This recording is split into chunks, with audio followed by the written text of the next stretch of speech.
अल्लाह ताला के बरकत नाम से आगाज़ करते हैं जो नहायत मेहरबान नहायत रहम फरमाने वाला है। दुरूद सलाम हो उसके प्यारे पैगंबर हज़रत मोहम्मद सल्लल्लाहु अलैहि वसल्लम आपकी आल पर।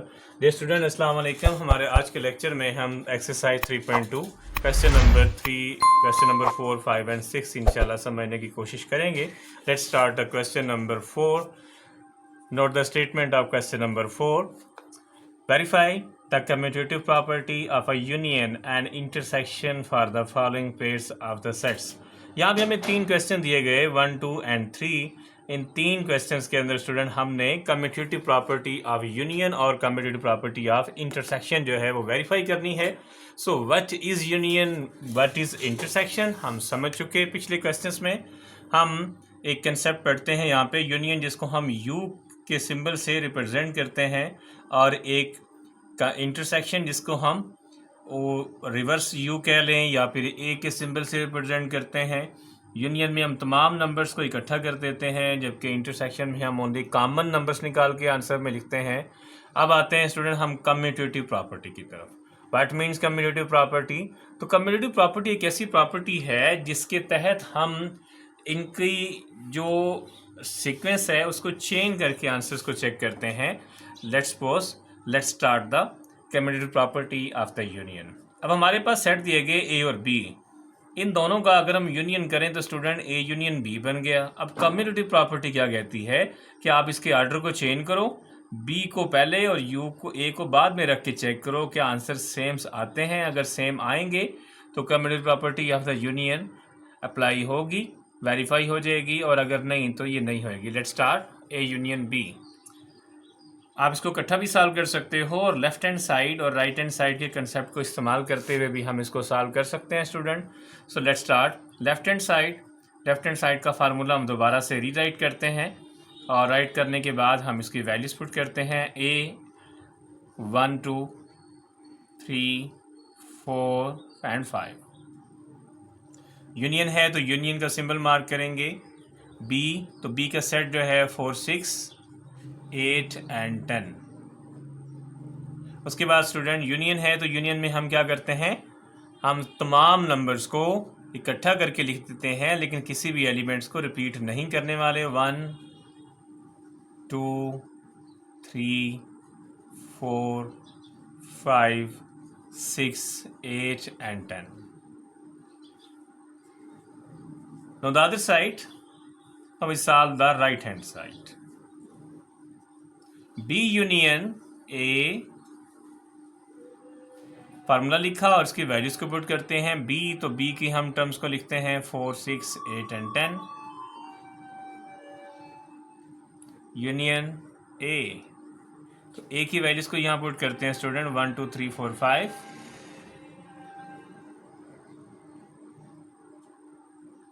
यूनियन में हमने क्योंकि इकट्ठे ही करने हैं, दोनों एलिमेंट्स कंबाइन करने हैं, यूनाइट करने हैं, लेकिन रिपीट नहीं करना। सो हम सीक्वेंस के साथ नंबर्स को लिखते हैं 1 2 3 4 5 6 8 एंड 10। तो स्टूडेंट यहाँ पे अगर हम आंसर को वेरीफाई करें तो A union B is equal to B union A. So यहाँ पे commutative property of the union जो है वो वेरीफाई हो जाती है क्योंकि बाद साइड का आंसर सेम है। No let's start the commutative property of the intersections.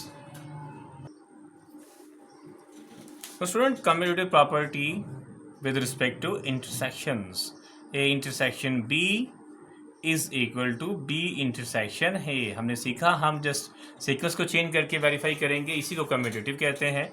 Let's start right hand side जो फार्मूला आपके लेफ्ट हैंड साइड पे लिखा है इंटरसेक्शन बी, उसको हम दोबारा से लिखते हैं। उसके बाद इसकी वैल्यूज़ को ए लिखा हुआ है तो हम ए का सेट लिखेंगे 1 2 3 4 एंड 5। Intersection B 4 6 8 and 10। और उसके बाद इंटरसेक्शन में हमने क्या सीखा, हम क्योंकि कॉमन नंबर्स ओनली निकालते हैं, वैसे एलिमेंट जो दोनों में मौजूद हों, यहाँ देखिए तो 4 दोनों के पास मौजूद है, उसके बाद 6 8 एंड 10 कोई भी नहीं है स्टूडेंट, ओनली 4 आंसर आएगा। No we move toward the right hand side. Right hand side लिखने के बाद राइट हैंड साइड का formula B intersection A, B की वैल्यूज 4, 6, 8 एंड 10, इंटरसेक्शन ए की वैल्यूज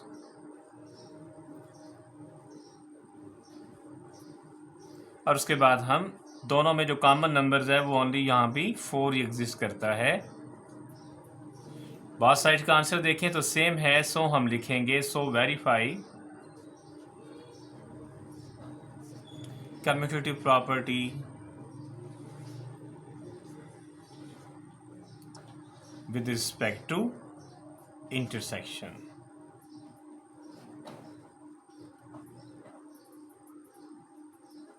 और हम ये भी लिख सकते हैं A intersection B is equal to B intersection A. That's all. Question number 1 part 1. Now we move toward the question number 1 part 2.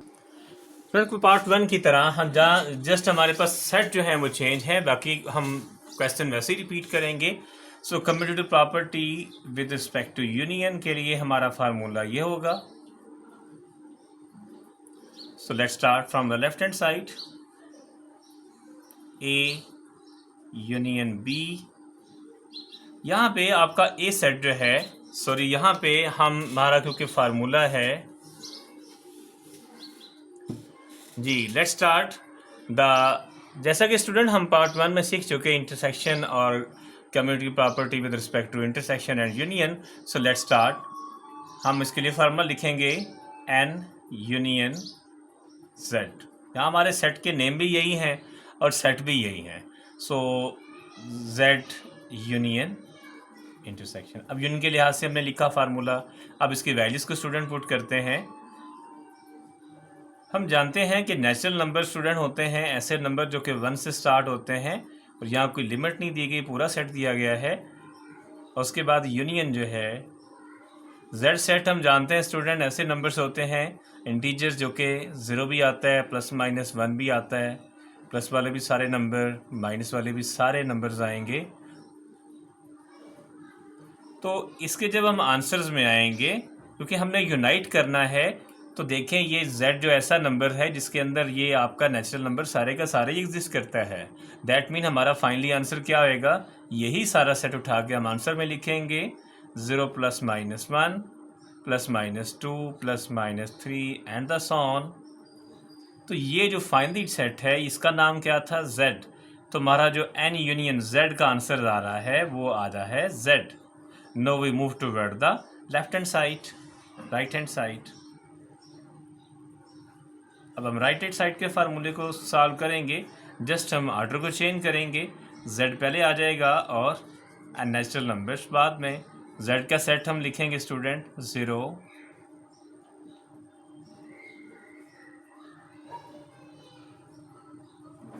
Union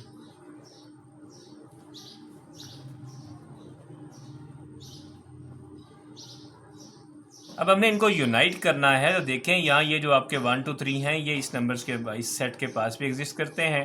that mean finally जो answer आने वाला है वो यही सेट आने वाला है जिसको हमने नाम दिया हुआ है z का। सो फाइनली इसको लिखने के बाद हमारा जो z यूनियन n का आंसर आ रहा है वो आ रहा है इक्वल टू z। तो हम राइट हैंड साइड और लेफ्ट को अगर कंपेयर करें स्टूडेंट, तो आपकी जो लेफ्ट हैंड साइड है उसका आंसर इक्वल आ रहा है राइट हैंड साइड के।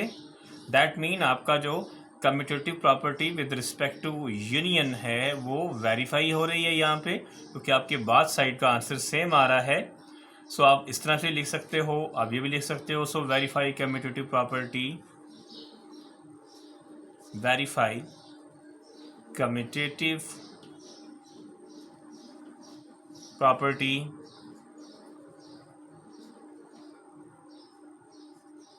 With respect to union. ये वेरीफाई हो गई आपकी प्रॉपर्टी स्टूडेंट। इन्हीं सेट के साथ अब हम इंटरसेक्शन को वेरीफाई करेंगे।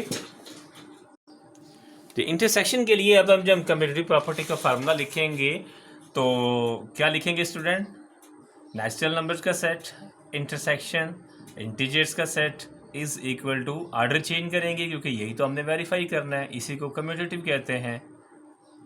Now let's start from the left hand side. Left hand side पे स्टूडेंट हम फार्मूले को दोबारा लिखेंगे. नेचुरल नंबर्स लिखेंगे 1 2 3 and the so on. Intersection z को लिखेंगे 0 plus minus 1 plus minus 3 and the so on. अब देखिए हमने करना है स्टूडेंट इंटरसेक्शन. जब इंटरसेक्शन करेंगे तो देखें 1 2 3 भी इसके पास है. इसके पास नेगेटिव नंबर्स हैं जो यहाँ पे नहीं है. इसके पास 0 है जो यहाँ पर नहीं है. जैसे अगर आप नोट करें तो फाइनली हमारा इंटरसेक्शन के बाद आंसर क्या आने वाला है. जो कॉमन है दोनों में वो क्या है, ये वाला कंप्लीट आपका सेट जिसको आपने नेचुरल नंबर्स या एन से रिप्रेजेंट किया हुआ है, ये सारा सेट आपका फाइनली इंटरसेक्शन के बाद आंसर में आ जाएगा. और इस सेट का नाम क्या है, नेचुरल नंबर्स. तो हमारा जो इंटरसेक्शन के बाद आंसर आ रहा है वो आ रहा है नेचुरल नंबर्स का. इसी तरह से हम राइट हैंड साइड को सॉल्व करेंगे जिसके अंदर जस्ट हम ऑर्डर को चेंज करेंगे. अब हम सॉल्व करेंगे z इंटरसेक्शन n. z की वैल्यूज को पुट करें तो 0 plus minus 1 plus minus 2 and the so on. Intersection natural numbers जो हैं 1 2 3 एंड द सो ऑन. और यहाँ भी वही बात है कि जब हम इंटरसेक्शन की बात करते हैं तो ये 1 2 3 जो है ये सारे इस सेट के पास एग्जिस्ट करते हैं. दैट मीन फाइनली आंसर क्या आने वाला है 1 2 3 एंड द सो ऑन. सो ये आपका सेट जो है वो नेचुरल नंबर्स का है. तो आपका z इंटरसेक्शन n का आंसर आ गया नेचुरल नंबर्स के इक्वल. और आपका n इंटरसेक्शन z का आंसर भी आ गया नेचुरल नंबर्स के equal. So left hand side is equal to right hand side. And commutative property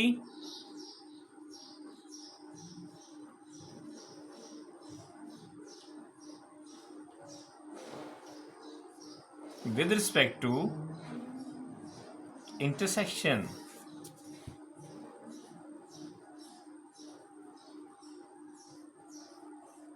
is verified. Now we move toward the part 3 of the question number 1 exercise 3.2. part 3. So student हम verify करेंगे commutative property of union. उसके लिए हमारा formula बनेगा A union B is equal to B union A. So जैसे हमने part 1 and 2 में सीखा लेफ्ट हैंड साइड इसका फार्मूला हम रीराइट करते हैं यूनियन B. और उसके बाद हम इन दोनों की जो वैल्यूज़ हैं जो सेट हैं वो पुट करते हैं. ए सेट आपको दिया गया है स्टूडेंट. अब ये जो सेट बिल्डर फॉर्म में दिया गया है तो आप इसको ऐसे ही नोट कर सकते हैं, इसलिए कि सेट ऑफ रियल नंबर्स लिखने इजी नहीं है. ये ऐसे सारे नंबर स्टूडेंट जो कि आपके अब यहाँ ग्रेटर देन इक्वल टू 0 है तो 0 से लेके इनफाइनाइट तक सारे के सारे डिजिट यहाँ पे पॉजिटिव डिजिट्स होंगे, ओनली पॉजिटिव सारे एग्जिस्ट करते हैं. चाहे इसके अंदर आपकी सिंपल काउंटिंग है, चाहे इसके अंदर आपके फ्रैक्शंस हैं, ये सारे नंबर्स जो हैं with fraction up to infinite exist करते हैं. सो हम इसको ऐसे ही लिख लेते हैं और आप समझेंगे कि ये ओनली पॉजिटिव नंबर्स होंगे. चाहे इसके अंदर 0 है, चाहे इसके अंदर सिंपल नंबर्स हैं, चाहे इसके अंदर आपके रैशनल नंबर्स हैं, लेकिन ये सारे के सारे एग्जिस्ट करेंगे. चाहे इरैशनल नंबर्स हैं सारे एग्जिस्ट करेंगे सेट ऑफ रियल नंबर्स में. और उसके बाद यूनियन के बाद जो बी सेट है वो दिया गया है रियल नंबर्स का, तो आप इसको आर ही लिख सकते हो. यहाँ पे आप समझोगे स्टूडेंट कि रियल नंबर्स जो होते हैं इसके अंदर आपके 0, इसके अंदर आपके पॉजिटिव नंबर्स, इसके अंदर आपके नेगेटिव नंबर्स, इसके अंदर आपके जितने भी फ्रैक्शंस एग्जिस्ट करती हैं, चाहे वो रैशनल नंबर्स हैं, इरैशनल्स हैं, वो सारे की सारी जितनी काउंटिंग एग्जिस्ट करती है, जितनी नंबर लाइन पर नंबर एग्जिस्ट करते हैं, दैट मीन ये एक बड़ा सेट है. और ये एक ऐसा सेट है जिसमें नेगेटिव नंबर एग्जिस्ट नहीं करते, इसमें नेगेटिव भी एग्जिस्ट करते हैं.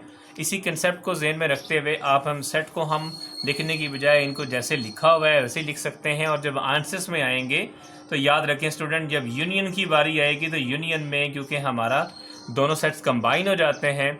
अब यहाँ रियल नंबर्स ऐसे हैं जो लिमिटेड हैं, जबकि ये सारे रियल नंबर्स हैं, तो यूनाइट करना है तो ये सेट फाइनली इक्वल, हमारा आंसर जो है वो रियल नंबर्स के इक्वल ही आ जाएगा. तो इस तरह से राइट हैंड साइड का आंसर आ गया हमारा रियल नंबर्स. अब हम लेफ्ट हैंड साइड जो है उसको ज़रा लिखते हैं, जिसके अंदर जस्ट हमने ऑर्डर चेंज करना है। बी यूनियन ए लिखेंगे। बी की वैल्यू जो है यहाँ पे वो सेट रियल नंबर्स है, और एक सेट जो है जैसे सेट बिल्डर फॉर्म में लिखा है हम इसको वैसे ही लिखते हैं, belongs to R and x greater than equal to 0।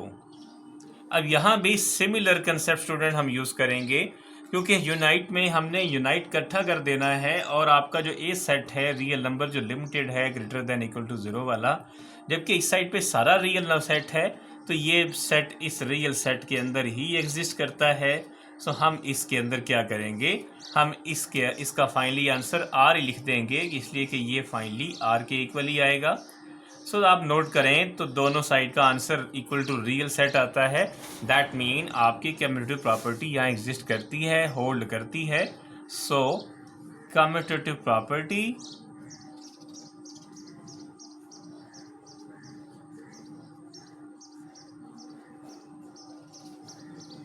with respect to union exist or hold or verified. Now we move toward the intersection part. Intersection के लिए हम स्टूडेंट फार्मूला लिखते हैं, A intersection B is equal to B intersection A, left hand side A intersection B. A का set हम लिखेंगे जैसे set builder form में लिखा है वैसे ही लिख देंगे, और इंटरसेक्शन के बाद बी सेट जो है आर सेट दिया गया है उसको ऐसे ही लिख देंगे। अब स्टूडेंट जब आंसर की बात आती है, देखिए इसके अंदर हमारे ऐसे रियल नंबर्स हैं जिसके अंदर ये लिमिटेड हैं, ये इसके अंदर नेगेटिव नंबर्स नहीं आते, जबकि इसके अंदर सारे रियल नंबर्स आते हैं। तो जब हम कॉमन की बात करेंगे तो इसके अंदर पॉजिटिव रियल नंबर्स दोनों के पास हैं, 0 दोनों के पास है, ऑल फ्रैक्शंस दोनों के पास हैं, लेकिन पॉजिटिव ओनली। सो इसलिए हम जो हमारा फर्स्ट वन सेट है जो सेट बिल्डर फॉर्म में लिखा हुआ है उसको एज इट इज़ हम आंसर के तौर पर लिख सकते हैं कि ऐसे रियल नंबर जो कि ग्रेटर देन इक्वल टू 0 होंगे वो सारे दोनों के पास मौजूद हैं। सो यही हमारे इंटरसेक्शन का आंसर आएगा। So now we move toward the right hand side, A B intersection A. B का आंसर जो है, बी की वैल्यू आपका रियल सेट है, जबकि इंटरसेक्शन के बाद आपका जो ए सेट है वो सेट बिल्डर फॉर्म में लिखा हुआ है। जब आंसर्स में आएंगे, क्योंकि ये एक लिमिटेड सेट है जबकि ये कंप्लीट सेट है, लेकिन दोनों में कॉमन क्या आएगा, जो इस सेट के अंदर बात की जा रही है वो दोनों में कॉमन है, तो इंटरसेक्ट है। सो इसी को हम दोबारा आंसर में राइट डाउन करेंगे। फाइनली आप स्टूडेंट नोट करें तो लेफ्ट हैंड साइड और राइट हैंड साइड को नोट करें तो आंसर दोनों का सेम ही आ रहा है। तो हम लिखेंगे so left hand side is equal to right hand side, और उसके बाद आप लिख सकते हैं commutative property with respect to intersection hold or exist. That finally question number 1। Now we move toward the question number 2। Question number 2 की statement note करें question number 5 की स्टूडेंट। क्वेश्चन नंबर 5 में हमें दिया गया है लेट यू सेट, उसके बाद ए सेट, फिर बी सेट, और उसके बाद कहा गया है verify De Morgan laws for the sets and draw the Venn diagrams. So हम वन बाई वन इसको सॉल्व करेंगे। सबसे पहले तो हम सोल्यूशन में आएंगे और स्टूडेंट हम डी मॉर्गन लॉज लिखेंगे। ये डी मॉर्गन लॉज आपको पेपर में नहीं दिए जाएंगे, जबकि आपको इनके फार्मूले ज़ुबानी याद रखने पड़ेंगे। डी मॉर्गन के स्टूडेंट 2 लॉज हैं, याद नोट करें, ए यूनियन बी कंप्लीट, ऊपर ब्रैकेट के बाद ये इसका कंप्लीमेंट लिखोगे, और उसके बाद अगर यहाँ यूनियन है तो ये आप बी को दोबारा लिखोगे, यूनियन है तो इंटरसेक्शन लिखोगे, और यहाँ 1 बाय 1 सेपरेट इनका कंप्लीमेंट है। जबकि इसका दूसरा फार्मूला मौजूद है, इसके 2 फार्मूले हैं। सेकंड फार्मूला में स्टूडेंट क्या लिखोगे, सेम जैसे पहला फार्मूला आपने लिखा इसी तरह ही सारा फार्मूला लिखोगे। अगर यहाँ पहले यूनियन है तो अब आप पहले इंटरसेक्शन लिख दोगे, ब्रैकेट्स के बाहर कंप्लीमेंट, और इक्वल टू कंप्लीमेंट है, इंटरसेक्शन है, तो अब आप बाद में क्या लिखोगे, union. So let's start from the formula 1। Formula 1 के लिए स्टूडेंट सबसे पहले हमें क्या चाहिए, हम लिखेंगे लेफ्ट हैंड साइड, और इसकी जो लेफ्ट हैंड साइड है वो है ए यूनियन बी, जस्ट हम इतनी अभी लिखेंगे, और उसके बाद A union B, A set हमें गिवन है, बी सेट हमें गिवन है, इनकी वैल्यूज पुट करते हैं।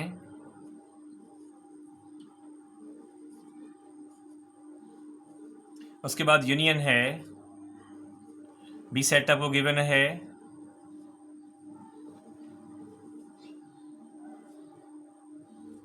और नेक्स्ट लाइन के अंदर हम इनका आंसर लिख देंगे, क्योंकि यूनियन है और यूनियन का कंसेप्ट जो है उसमें हम क्या सीखा कि हम सबको यूनाइट करते हैं, कंबाइन करते हैं, लेकिन किसी डिजिट को रिपीट नहीं करने वाले। So A B C D E F G H and J. इसके बाद स्टूडेंट हम क्या करेंगे, हम left hand right hand side लिखेंगे, सॉरी राइट हैंड साइड से पहले अभी हमने इसका कंप्लीमेंट बनाना है। सो अब कंप्लीमेंट कैसे आएगा, सो ए यूनियन बी जो है उसका कंप्लीमेंट बराबर होएगा U minus A union B.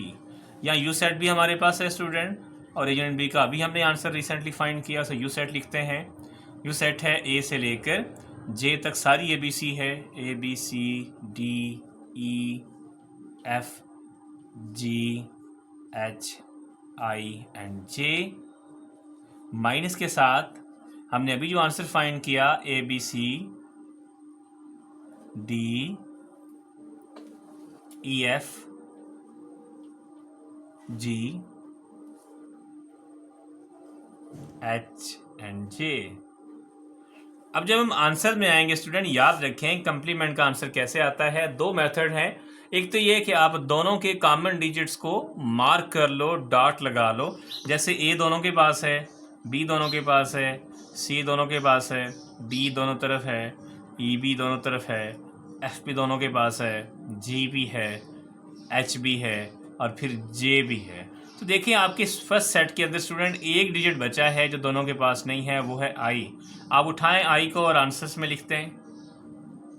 Second method ये है, आप ऐसा डिजिट ढूंढोगे फर्स्ट सेट में से जो सेकंड के पास नहीं है, और ओनली आई एक ऐसा डिजिट है जो आपका सेकंड सेट के पास नहीं है, उसको उठा के आंसर में लिख लें। तो जैसे आपको इजी लगता है, तो ये हमारा आंसर है लेफ्ट हैंड साइड का, कंप्लीट हो गया। Now we move toward the right hand side of the first formula। और right hand side जो फर्स्ट फार्मूले का है उसको ज़रा नोट करें। तो अब हमने क्या करना है स्टूडेंट, यहाँ पे ए राइट हैंड साइड का वर्ड लिखते हैं, वर्ड लिखने के बाद ए कंप्लीमेंट, और हम फार्मूला लिख लेते हैं, और वन बाई वन हम दोनों के कंप्लीमेंट फाइंड करेंगे।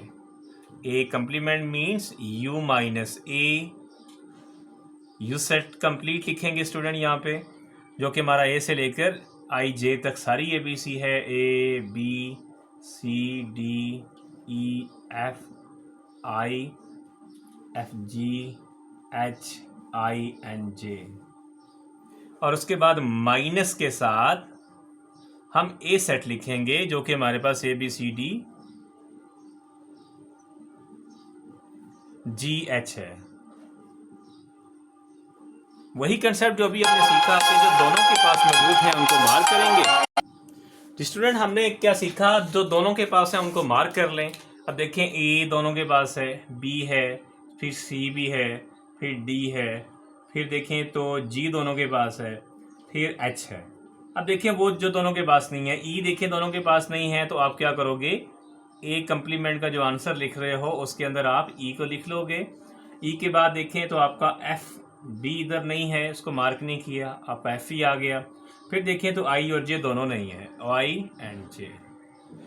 इसी तरह से स्टूडेंट हम बी कंप्लीमेंट को फाइंड करेंगे, जिसके अंदर हम यू माइनस बी करेंगे, फिर हम यू सेट लिखेंगे जो कि हमारा ए बी सी मुकम्मल है आई जे तक, C D E F G H I and J. Minus के बाद हम बी सेट को लिखेंगे जो कि हमारे पास है सी डी ई एफ जे, और उसके बाद हम आंसर लिख लेंगे बी कंप्लीमेंट का। अब देखें तो ए दूसरे सेट के पास नहीं है, ए को आंसर में लिख लिया, बी दूसरे सेट के पास नहीं है, आंसर में आ गया, सी है नहीं लिखेंगे, डी नहीं लिखेंगे, ई देखें है, एफ है, उसके बाद जी और एच दोनों नहीं हैं, जी भी आ गया, एच भी आ गया, फिर देखें आई भी नहीं है, सो आई आ गया, जे है so J, that's final answer of the A complement and the B complement. और फाइनली हम क्या करेंगे स्टूडेंट, हम ए कम्प्लीमेंट और बी कम्प्लीमेंट का इंटरसेक्शन फाइंड करेंगे। यहाँ पे इंटरसेक्शन जो है A complement intersection B complement, A का आंसर हमारे पास है ए ई एफ आई जे, और इंटरसेक्शन के बाद हमारे पास 20 कम्प्लीमेंट का आंसर है A B G H and I. So इनके अंदर अगर हम कॉमन देखें स्टूडेंट तो हमारे पास क्या आ रहा है, कॉमन देखें तो ई दोनों के पास नहीं है, फिर एफ भी नहीं है, आई है, ओनली आई स्टूडेंट आप देखें तो यहाँ पे आ रहा है। सो आप देखें, अगर आप राइट साइड का आंसर देखें, लेफ्ट साइड का और राइट का, तो आंसर सेम है। सो आप लिखोगे सो ए यूनियन बी हो। तो स्टूडेंट हम जो है वो second law of De Morgan law जो उसको वेरीफाई करेंगे। Let's start from the left hand side. Left hand side पे हमारा फार्मूला है ए इंटरसेक्शन बी।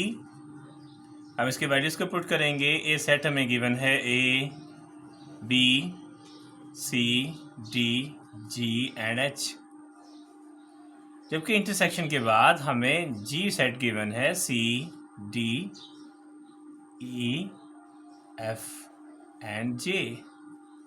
इंटरसेक्शन है तो दैट मीन्स हम इनके कॉमन नंबर्स लिखेंगे, और कॉमन यहाँ पे क्या आ रहे हैं स्टूडेंट, आप नोट करें तो ए नहीं है, उसके बाद बी नहीं है, उसके बाद सी देखें तो सी कॉमन है, दोनों तरफ है, फिर डी भी दोनों के पास है, उसके बाद देखिए तो जी नहीं है और एच भी नहीं है। सो सी एंड डी हमारे पास फाइनली आंसर आ रहा है ए इंटरसेक्शन बी का। और उसके बाद हम इसके सेकंड पार्ट में आएंगे, A intersection B whole complement. Complement जो है वो इसका फार्मूला बनेगा u minus A intersection B. u set जो है इसकी वैल्यू ज़रा नोट करें तो a से लेकर j तक सारा सेट होएगा, d e f g h i and j। उसके बाद माइनस के बाद हम ए इंटरसेक्शन बी का जो आंसर हमने अभी फाइंड किया सी एंड डी लिखेंगे। और यूनियन में हम कम्प्लीमेंट में क्या सीखा स्टूडेंट, हमने सीखा ऐसे तमाम एलिमेंट जो कि सेकंड सेट के पास नहीं है, फर्स्ट के पास हैं, वो हम सारे के सारे उठा के आंसर में लिखेंगे। तो ये तो सारा ए से लेकर जे तक सारा सेट है, सी डी को सिर्फ छोड़ के बाकी सारा लिख देंगे। ए बी सी डी नहीं लिखेंगे, फिर ई, फिर F G H I and J. That's the final answer of the left hand side. Now we move toward the right hand side. Right hand side को नोट करें स्टूडेंट। तो right hand side जो है हम A complement इसका formula लिखते हैं right hand side पे, A complement union B complement. हम पहले A कम्प्लीमेंट फाइंड करेंगे, फिर B कम्प्लीमेंट 1 by 1 फाइंड करेंगे, फिर दोनों को यूनियन कर देंगे U माइनस A। U की वैल्यू हमारे पास है A से लेकर C D E F G H I and J, जबकि माइनस के बाद हमारे पास सेट है, ए सेट हमारे पास है ए बी सी डी और जी एच। तो देखिए A B C D G H को छोड़ के बाकी सारा आंसर हमारा जो है वो ए कम्प्लीमेंट का आ जाएगा। ए बी सी डी जी, यहाँ पे ए बी सी डी चारों गए, उसके बाद ई देखें, उसके बाद देखें तो एफ पी है, फिर जी और एच को छोड़ के आई एंड जे। अब हम बी कम्प्लीमेंट फाइंड करेंगे, U minus B. B set यहाँ पे आपको यू सेट लिखेंगे A B C D E F G H I and J, minus B set यहाँ पे दिया गया student C D E F J. तो हम सेकंड पार्ट को छोड़ के यानी बी सेट को छोड़ के बाकी सारा आंसर हम लिखने जा रहे हैं यहाँ पे। ए बी सी नहीं लिखेंगे, डी ई भी नहीं लिखेंगे, फिर एफ भी नहीं लिखेंगे, जी एंड एच, उसके बाद देखें आई बी लिख सकते हैं, और जे नहीं लिखेंगे। उसके बाद अब स्टूडेंट ए कम्प्लीमेंट और बी कम्प्लीमेंट दोनों का आंसर जो है वो यूनाइट करने जा रहे हैं। हम दोनों के सेट 1 बाई 1 लिखेंगे जो हमने आंसर से गेट किए।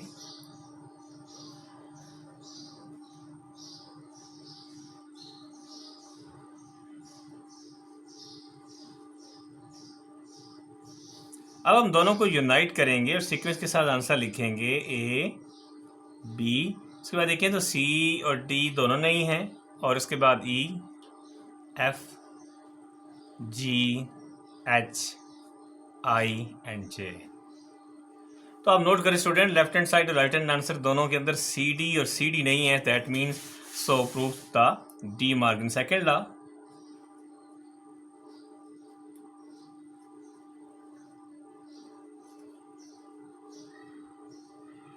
लास्ट फाइनली आप दोनों के पास एक स्टेटमेंट ही लिख सकते हैं। Now we move toward the De Morgan Venn diagrams. तो स्टूडेंट जब वेन डायग्राम की बात करते हैं तो हम जस्ट जो हमें क्वेश्चंस के अंदर सेट दिए गए होते हैं, वेन डायग्राम बेसिकली हम उसके लिए ही बनती है। और उसका तरीक़ेकार ये होता है कि हम एक रेक्टेंगल क्रिएट करते हैं। रेक्टेंगल बनाने के बाद ये जो रेक्टेंगल की स्टूडेंट स्पेस होती है, याद रखें यही आपके यूनिवर्सल सेट को रिप्रेजेंट कर रही होती है। इसका नाम हम देंगे यू। इसके बाद हम दो जो है वो सर्कल बनाएंगे, एक ए सेट को रिप्रेजेंट करेगा जबकि दूसरा बी सेट को रिप्रेजेंट करेगा। लेकिन रिप्रेजेंट करने से पहले हम ये बात श्योर करेंगे क्या ए और बी के दरमियान में कुछ कॉमन तो नहीं है। देखें तो यहाँ ए फिर बी को नोट करें, तो सी को नोट करें तो सी दोनों के पास है, डी दोनों के पास है, और बाकी और कोई नंबर नहीं है। दैट मीन थोड़ा सा पार्ट दोनों में कॉमन भी है और दो सर्कल बनेंगे, एक ए सेट का और एक बी सेट का। मीन कुछ स्पेस जो है वो ए सेट की है, लेकिन थोड़ा सा पार्ट कॉमन करते हुए हम बी सेट भी बनाएंगे, उसका भी सर्कल क्रिएट करेंगे। एक को नाम ए का देंगे, एक को बी का नाम देंगे। अब हम स्टूडेंट ए के सारे सेट लिखेंगे, ए के सारे एलिमेंट लिखेंगे। ए में ए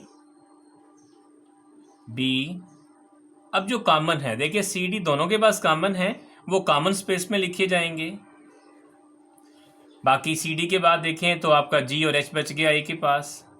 इसी तरह बी सेट के भी सारे एलिमेंट लिखे जाएंगे, कॉमन हम लिख चुके सी डी, बाकी रह गया ई F and J.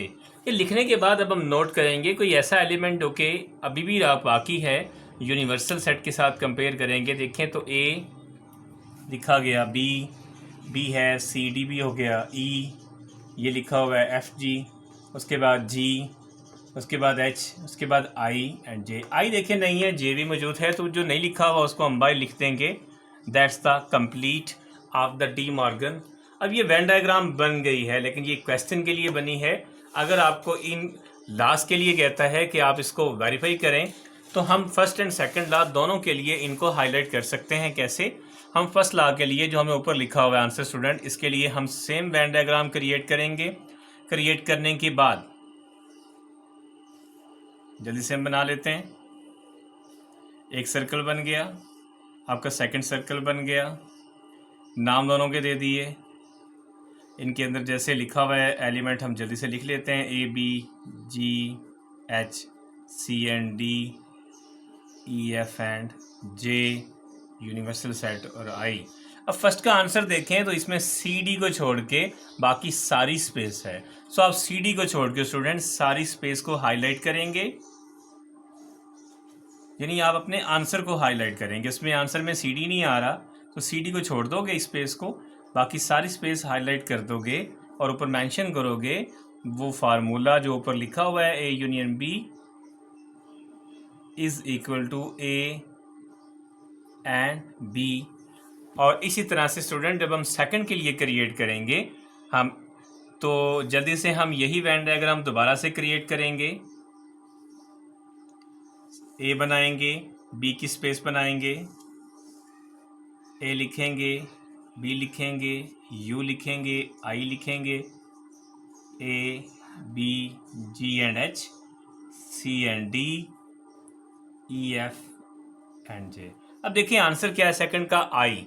Just I को हाईलाइट करेंगे और आई देखें आपके दोनों सर्कल्स के बाहर वाली सारी स्पेस आई की है। सो जस्ट हम आई को हाईलाइट करेंगे और सर्कल को हम हाईलाइट नहीं करेंगे इसलिए कि हमारे आंसर्स में नहीं आता। दैट्स ऑल जी। ठीक है जी। तो इसके ऊपर हम इसके लिख देंगे ए